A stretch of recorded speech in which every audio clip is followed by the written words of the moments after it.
एक कहना चाहिए कि एक तरह के अघोषित प्रवक्ता भी माने जाते हैं संघ के, क्योंकि उनके संघ के कनेक्शन बहुत नज़दीक के हैं और कभी नरेंद्र मोदी के भी नज़दीक के थे, लेकिन प्रधानमंत्री मोदी ने काफ़ी दूरियां पैदा कर ली हैं संघ के साथ और इस वजह से उस दूरी से उनको नुकसान भी हो रहा है और उनका अहंकार बहुत ज़्यादा है, इस वजह से भी ये समस्या पैदा हो रही है। बहरहाल,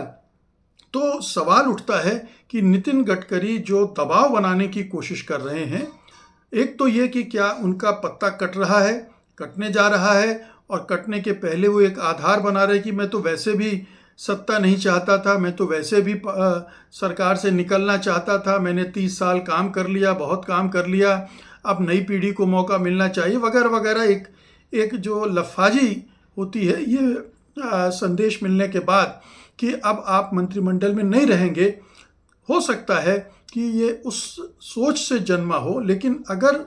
इस सोच से भी जन्मा है और अगर वो इस तरह की बात आज कर रहे हैं तो जाहिर है कि ये प्रधानमंत्री मोदी पर एक हमला तो है ही कि एक बीजेपी का वरिष्ठ नेता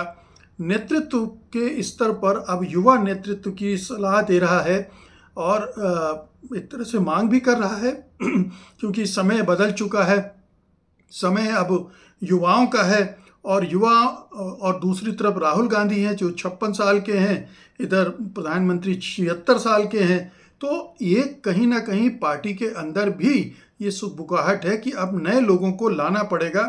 जिस तरह से बीजेपी ने अपने नितिन नवीन की टीम बनी है उसमें बहुत सारे युवा चेहरों को शामिल किया गया है। नितिन नवीन खुद भी युवा, मतलब उस तरह के युवा नहीं, लेकिन राजनीति के लिहाज से युवा हैं ही